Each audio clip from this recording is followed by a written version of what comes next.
Hello and welcome to the channel. क्या आप जानते हैं कि ELSS या टैक्स सेविंग म्यूचुअल फंड में इन्वेस्ट करके आप अंडर सेक्शन 80 से 45,000 रुपीज़ तक का टैक्स सेव कर सकते हैं और साथ ही अपनी इन्वेस्टमेंट पर 13 से 14% तक का एनुअल रिटर्न भी आसानी से अर्न कर सकते हैं। लेकिन इसके लिए ज़रूरी है एक ऐसा फंड सेलेक्ट करना जो आपकी लास्ट गर्लफ्रेंड से ज़्यादा रिलायबल हो। तो आगे बढ़ने से पहले एक बार वीडियो के कंटेंट्स पर नज़र डाल लेते हैं। सबसे पहले आता है इंट्रोडक्शन उन 4 फंड्स का जो हमने आज की वीडियो में कंपैरिजन के लिए सेलेक्ट किए हैं। उसके बाद सभी फंड्स की basic information including the very important expense ratio. Third number पे सभी फंड्स के रिटर्न्स को कंपेयर किया गया है जिसमें इन्वेस्टर का सबसे ज़्यादा इंटरेस्ट रहता है। और उसके बाद हैं रिस्क मेजर्स जिसमें इन्वेस्टर का सबसे ज़्यादा इंटरेस्ट रहना चाहिए। ये इस वीडियो का सबसे इम्पॉर्टेंट सेक्शन है, तो इस सेक्शन को बिल्कुल मिस मत कीजिएगा। देन लास्ट में हम देखेंगे top 10 stock holdings and sector wise allocation of these funds. Let's start. तो हमने आज के जो कंपैरिजन में फ़ंड सेलेक्ट करे हैं उनमें पहला है Axis long term equity fund. ये एक्सिस म्यूचुअल फंड से बिलोंग करता है जो कि एक्सिस बैंक की ही एसेट मैनेजमेंट कंपनी है। जब आप किसी बैंक में अकाउंट ओपन करवाते हैं या इन्वेस्टमेंट करने जाते हैं तो बैंक के साथ बहुत सारी डिटेल्स शेयर करते हैं, जैसे कि आपका नाम, address, pan number, occupation, income range etcetera.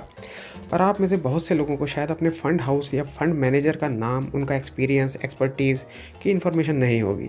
पर हम आपके साथ ऐसी नाइंसाफ़ी बिल्कुल नहीं होने देंगे। वैसे तो हमने सभी फंड मैनेजर्स के experience and performance track record को कंसिडर करने के बाद ही इन फंड्स को सेलेक्ट किया है, बट इसकी बेसिक नॉलेज आपको भी ज़रूर होनी चाहिए। तो Axis long term equity fund को मैनेज कर रहे हैं मिस्टर जिनेश कोपानी, जो कि Axis focus 25 fund and Axis growth opportunities fund जैसे सक्सेसफुल फंड्स के भी फंड मैनेजर हैं। Next is Mirae asset tax saver fund. ये मिराई एसेट म्यूचुअल फंड से बिलोंग करता है। Mirae asset mutual fund South Korea based asset management company है जो ग्लोबली काफ़ी कंट्रीज़ में ऑपरेशनल है। इसके फंड मैनेजर है मिस्टर नीलेश सुराना, जो at present Mirae emerging blue chip fund and Mirae hybrid equity fund जैसे सक्सेसफुल फंड्स को भी मैनेज कर रहे हैं। नंबर 3 पर है Kotak tax saver fund which belongs to Kotak Mahindra asset management company and इस फंड को मैनेज कर रहे हैं मिस्टर हर्षा उपाध्याय। मिस्टर उपाध्याय के कुछ और सक्सेसफुल फंड्स के नाम हैं कोटक इक्विटी अपॉर्चुनिटीज़ फंड और Kotak standard multi cap fund. Fourth is Canara Robeco equity tax saver fund. ये Canara Robeco mutual fund house से बिलोंग करता है और ये इंडिया की one of the oldest asset management company है। It's a joint venture between Canara bank mutual fund and Robeco group of Netherland. इसके fund manager हैं Cheenu Gupta and mister Shridatta Bhandalwar. Miss Cheenu Gupta and mister Bhandalwar are successfully managing Canara Robeco hybrid equity fund and Canara Robeco blue chip equity fund respectively. सभी funds के benchmark index को blue column में highlight कर दिया गया है। Now have a look at the other important basic information. जैसा कि आप अपनी स्क्रीन पर देख सकते हैं कि Mirae asset tax saver fund दिसंबर 28, 2015 को लॉन्च हुआ था। बाकी तीनों ही फंड्स जनवरी 2013 में लॉन्च हुए थे। अगर रिटर्न्स की बात करें तो Axis long term equity fund ने सिंस लॉन्च 19.65% का रिटर्न्स दिया है and Mirae asset tax saver fund ने 19.46% का रिटर्न जनरेट किया है। दोनों ही ऑलमोस्ट बराबर हैं और रिटर्न्स के मामले में एक दूसरे को अच्छा कॉम्पिटिशन देते हैं। उसके बाद कोटक टैक्स सेवर फंड का सिंस लॉन्च रिटर्न 14.01% है और Canara Robeco equity tax saver fund ने 14.71% का रिटर्न अपने इन्वेस्टर्स को दिया है। बाकी रिटर्न्स का डिटेल्ड कंपैरिजन एंड एनालिसिस हम आगे इस वीडियो में करेंगे जो कि सही डिसीजन लेने में आपको हेल्प करेगा। सभी फंड्स की NAV आप अपनी स्क्रीन पर देख सकते हैं, बट इसके बारे में हम डिस्कस नहीं करेंगे क्योंकि NAV से फंड की परफॉर्मेंस पर कोई सिग्निफिकेंट फ़र्क नहीं पड़ता है। फंड के लिए अगर कुछ इंपॉर्टेंट होता है तो वो होता है फंड मैनेजर का एक्सपीरियंस, एक्सपर्टीज़ और परफॉर्मेंस ट्रैक रिकॉर्ड। साथ ही में एक्सपेंस रेशो भी फंड की परफॉर्मेंस के लिए काफ़ी इंपॉर्टेंट होता है। फंड मैनेजर की डिटेल्स एंड एक्सपीरियंस के बारे में हम ऑलरेडी डिस्कस कर चुके हैं, बट एक्सपेंस रेशो कंपेयर करने से पहले हम क्विकली सभी फंड्स के AUM की तरफ नज़र डाल लेते हैं। Axis long term equity fund का AUM 25,618 करोड़ है, जो बाकी के तीनों फंड से बहुत आगे है। Mirae asset tax saver fund के पास 5,044 करोड़ का टोटल AUM है। कोटक टैक्स सेवर फंड के पास 1,445 करोड़ का AUM है and Canara Robeco equity tax saver fund का 1,333 करोड़ का AUM है। Now let's have a look at the very important expense ratio. आपके फंड को मैनेज करने के लिए फंड हाउस एक नॉमिनल फीस चार्ज करता है जिसको एक्सपेंस रेशो कहा जाता है। ये फीस जितनी कम हो इन्वेस्टर्स के लिए उतना ही ज़्यादा फ़ायदा है और इसका बेनिफिट आपको मिलने वाले रिटर्न्स में रिफ्लेक्ट करता है। Axis long term equity fund 0.88% की फीस चार्ज करता है। एग्जाम्पल के लिए, अगर आपने इस फंड में 1 लाख रुपीज़ की इन्वेस्टमेंट की है तो 0.88% के हिसाब से ₹880 के फंड मैनेजमेंट चार्जेस आपसे लिए जाएंगे। एंड यस, ये चार्जेस आपको हर साल पे करने होते हैं। Mirae asset tax saver fund आपसे सिर्फ और सिर्फ 0.36% की फीस चार्ज करता है, मतलब 1 लाख की इन्वेस्टमेंट पर ₹360 only. Kotak tax saver fund में 0.94% की एक्सपेंस रेशो है। वहीं Canara Robeco equity tax saver fund आपसे चार्ज करता है सबसे ज़्यादा 1.19% in form of expense ratio. यहाँ क्लियर एडवांटेज जाता है Mirae asset tax saver fund को, and Canara Robeco equity tax saver fund का एक्सपेंस रेशो हाईएस्ट है। पर आपको फंड हाउस की इनकम की नहीं बल्कि अपनी फाइनेंशियल हेल्थ और हायर रिटर्न्स का ख्याल रखना है, और थोड़ा सा ख्याल हमारा भी रखना है इस चैनल को सब्सक्राइब करके एंड वीडियो को लाइक और शेयर करके। एक बहुत बड़े इन्वेस्टमेंट गुरु ने कहा है कि चैनल सब्सक्राइब करने वालों का पोर्टफोलियो 2021 में एक्सपेक्टेशन से बेटर परफॉर्म करेगा, एंड वो इन्वेस्टमेंट गुरु और कोई नहीं, हम खुद हैं। चलिए, ये तो हो गई मजाक की बात, लेकिन अगर आपने चैनल को सब्सक्राइब नहीं किया है तो प्लीज़ कर दीजिए, क्योंकि आपके हर एक लाइक एंड सब्सक्राइब से बहुत मोटिवेशन मिलता है। आगे बढ़ते हैं वीडियो के मोस्ट अवेटेड सेक्शन की तरफ, जहां हमने रिटर्न्स को कंपेयर किया है। 1 ईयर रिटर्न्स को देखें तो 24.8% के साथ कैनरा रोबेको का equity tax saver fund best performer है। उसके बाद आता है 20.9% के रिटर्न्स के साथ Mirae asset tax saver fund. Axis long term equity fund ने दिया है पिछले एक साल में 19.4% का रिटर्न, एंड रेस में सबसे पीछे है कोटक टैक्स सेवर फंड जिसने दिया है 14.5% का रिटर्न। 2 ईयर्स के रिटर्न्स में नंबर 1 पोजीशन पर है Mirae asset tax saver fund with annual return of 18.2%।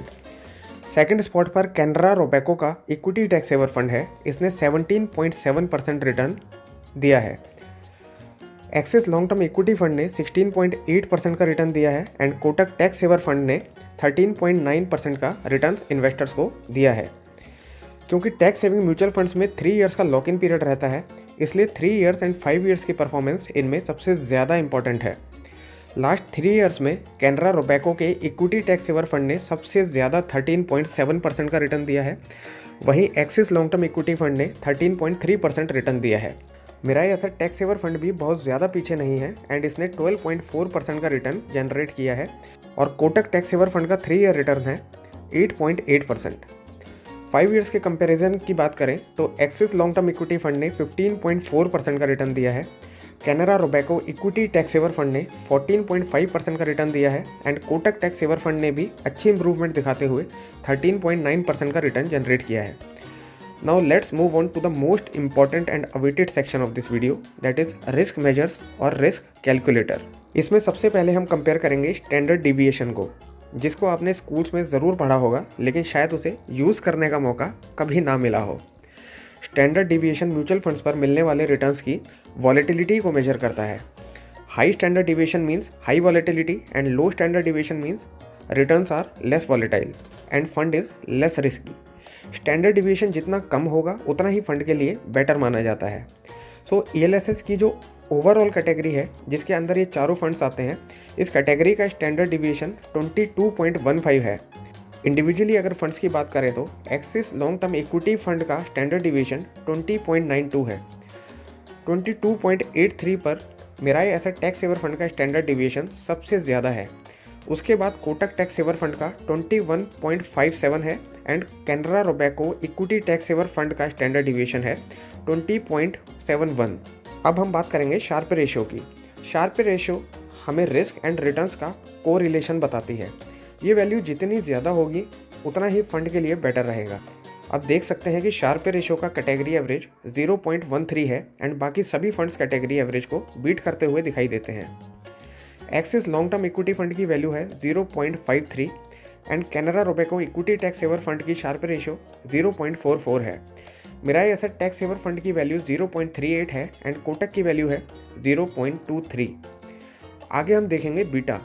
तो फ्रेंड्स, बीटा से भी हमें फंड की वॉलेटिलिटी का पता चलता है। ELS कैटेगरी का ओवरऑल बीटा 0.96 है। Axis long term equity fund का बीटा है 0.88, Mirae asset tax saver fund का बीटा है 1.01, कोटक टैक्स सेवर फंड की बीटा वैल्यू है 0.94, and Canara Robeco equity tax saver fund की बीटा वैल्यू 0.88 है। लास्ट में हम अल्फ़ा वैल्यू चेक करेंगे। तो फ्रेंड्स, अल्फ़ा से रिस्क एडजस्टेड रिटर्न्स को मेजर किया जाता है। अल्फ़ा वैल्यू भी जितनी हाई होगी उतना ही फंड के लिए बेटर माना जाएगा। अल्फ़ा वैल्यू फंड मैनेजर की एफिशिएंसी की तरफ भी इशारा करती है। ये हमें बताती है कि fund management team benchmark index से कितना एक्स्ट्रा रिटर्न जनरेट करने में सक्सेसफुल रही है। Axis long term equity fund की अल्फ़ा वैल्यू 5.13 है, वहीं Mirae asset tax saver fund की अल्फ़ा वैल्यू है 4.31। कोटक टैक्स सेवर फंड की अल्फ़ा वैल्यू सबसे कम है 0.96 and Canara Robeco equity tax saver fund की अल्फ़ा है highest 5.35। In the last part of the video हम इन 4 फंड्स की टॉप 10 स्टॉक होल्डिंग्स की लिस्ट को भी हमने आपकी कन्वीनियंस के लिए इस वीडियो में ऐड कर दिया है। तो ये टॉप 10 शेयर्स की लिस्ट है जिसमें फंड्स ने सबसे ज़्यादा इन्वेस्टमेंट किया हुआ है। आप पॉज करके इस लिस्ट को चेक कर सकते हैं और चाहें तो इसका स्क्रीनशॉट भी लेकर रख सकते हैं। सेक्टर वाइज एलोकेशन की बात करें तो सभी फंड्स ने maximum allocation banking and finance sector में किया है। Axis long term equity fund ने टोटल इन्वेस्टमेंट का 32.74% बैंकिंग एंड फाइनेंशियल सेक्टर को एलोकेट किया है एंड लगभग 12% इन्वेस्टमेंट टेक्नोलॉजी सेक्टर के शेयर्स में की है। ऑटोमोटिव शेयर्स में लगभग 9% एलोकेशन है। Mirae asset tax saver fund का भी maximum allocation banking and finance sector में है। इस सेक्टर में अप्रॉक्सीमेटली 28% का इन्वेस्टमेंट किया गया है। टेक्नोलॉजी में 12.77% एंड उसके बाद ऑयल एंड गैस सेक्टर में 10.27% फंड एलोकेट किया गया है। कोटक टैक्स सेवर फंड ने सेक्टर वाइज अपने पोर्टफोलियो को ज़्यादा इक्वली डिस्ट्रीब्यूट किया है। बैंकिंग एंड फाइनेंस सेक्टर में अप्रॉक्सीमेटली 16% इन्वेस्टमेंट किया गया है एंड टेक्नोलॉजी सेक्टर में 12.77% अमाउंट इन्वेस्ट किया है।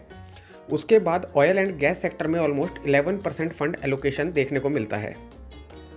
अगर आप चाहते हैं कि आपका पोर्टफोलियो सभी सेक्टर्स में ज़्यादा इक्वली डिस्ट्रीब्यूटेड रहे तो आप इस फंड को चूज़ कर सकते हैं अपने पोर्टफोलियो में।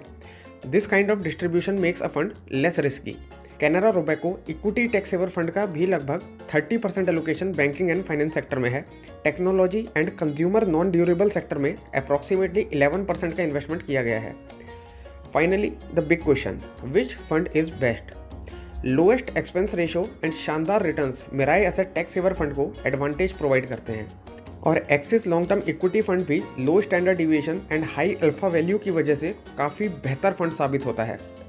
सिमिलरली कैनरा रोबेको ने हाई एक्सपेंस रेशो होते हुए भी बाकी पैरामीटर्स जैसे कि standard deviation, Sharpe ratio and alpha value पर काफ़ी अच्छी परफॉर्मेंस शो करी है।